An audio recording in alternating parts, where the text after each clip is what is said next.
वालेकुम दोस्तों, मेरे सब खैरियत से होंगे। आज हमारा टॉपिक है constitution of Pakistan. Constitution of Pakistan 14 अगस्त 1973 को जो है लागू किया गया। इसके आपको थोड़ा बैकग्राउंड बता देते हैं और इसके बाद इसके silent feature. Exam point of view से जो आपके लिए ज़रूरी होगा आपको वही क्लियर करेंगे, ताकि आपको एक बार से पढ़ने से जो है आपको टोटल याद हो जाए और आपके एग्जाम्स अच्छी तरह क्लियर हो जाए। तो गिवन बाय जुल्फ़िकार अली भुट्टो, ये किसने दिया था हमें 1973 का आइन? जुल्फ़िकार अली भुट्टो साहब ने। और इसकी डेट याद कर लीजिए, 14 अगस्त 1973 को ये जो है फोर्स किया गया था। Third martial law 1977 July suspended when general Ziaul Haq finish the Zulfikar Ali Bhutto government. तो इसी आइन को 1973 के आइन को जब मार्शल लॉ लगा 1977 में, तो इसे सस्पेंड किया गया था और फिर इससे जो है 1985 में बहाल किया गया, जब ज़ियाउल हक ने जो है जुल्फ़िकार अली भुट्टो की जो है गवर्नमेंट को जो है ख़त्म किया था। बट क्या हुआ कि इस आइन को सस्पेंड किया गया था, ख़त्म नहीं किया गया था। और फिर आपने देखा 1956 का आइन और 1900 जो 62 का आइन है, उसको जब मार्शल लॉ लगे तो उनको ख़त्म कर दिया गया, लेकिन इसको सस्पेंड किया गया और फिर इसी आइन को दोबारा बहाल किया गया। 1977 में इसको जो है सस्पेंड किया गया और फिर 1985 में इसको दोबारा बहाल कर दिया गया ज़ियाउल हक के दौर में। तो उसके बाद एक government and national were dissolved. जो गवर्नमेंट है और नेशनल आपका है वो डिसॉल्व हो चुकी थी 1977 में। फिर 12 अक्टूबर 99 को Musharraf declare emergency in country and suspended 93 constitution. और फिर 12 अक्टूबर 1999 को मुशर्रफ ने इमरजेंसी मुल्क में जो है नाफिज कर दी थी। याद रखिएगा, इमरजेंसी नाफिज की थी, मार्शल लॉ नहीं लगाया था। तो दोबारा 1973 के आइन को, कॉन्स्टिट्यूशन को सस्पेंड किया गया था और फिर दोबारा बहाल कर दिया गया। यानी दो बार इसको सस्पेंड किया गया, 1977 में और 1973 में। बट दोनों ही दफ़ा इसको सस्पेंड करके दोबारा बहाल कर दिया गया और अभी तक हमारे मुल्क में, पाकिस्तान में जो है 1973 का आइन चल रहा है। तो आ जाते हैं इसके साइलेंट फीचर की तरफ। तो इसके साइलेंट फीचर्स क्या है? ये रिटन कॉन्स्टिट्यूशन था। इसका फर्स्ट पॉइंट है, ये रिटन कॉन्स्टिट्यूशन था। इसका सेकंड पॉइंट है, इसमें 280 आर्टिकल्स है, इसके 12 पार्ट है एंड 5 सेक्शंस है। 280 आर्टिकल है, 12 पार्ट्स है उसके और 5 सेक्शन है। दूसरा, इसमें ऑब्जेक्टिव रेजोल्यूशन जो आपको पता है 1949 में लियाकत अली साहब ने पास की थी, उसको प्राइमरली मतलब प्राइम इब्तदाइया के तौर पे शामिल किया गया।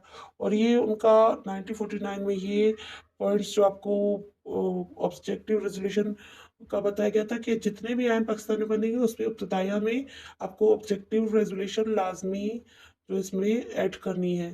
तो ऑब्जेक्टिव रेजोल्यूशन पे हमने अलग से वीडियो बनाई है, आप चाहे तो उसको देख सकते हैं। और इसके अलावा हमने तीनों आइन जो है उसको जो है कंपैरेटिवली भी अपने चैनल पर अपलोड किया हुआ है।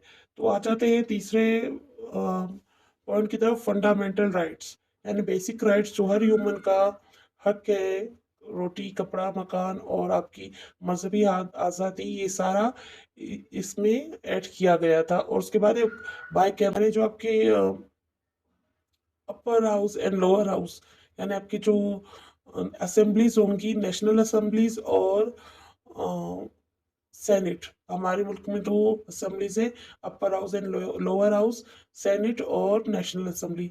इससे पहले 1956 और 1962 में आपका एक ही हाउस था, लेकिन 1973 में आपके दो हाउसेज है, upper house and lower house.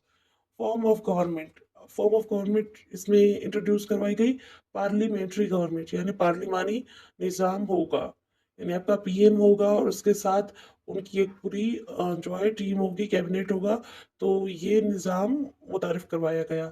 इससे पहले 1956 का पार्लिमानी, जबकि 1962 का सदारती निज़ाम था। ऑफिशियल लैंग्वेज उर्दू को करार दिया गया, बट इंग्लिश जो है उसको भी राइज किया गया और ये कहा गया कि इंग्लिश जो है अगले 15 सालों में इंग्लिश की जगह दफ्तरी जबान उर्दू को बना दिया जाएगा।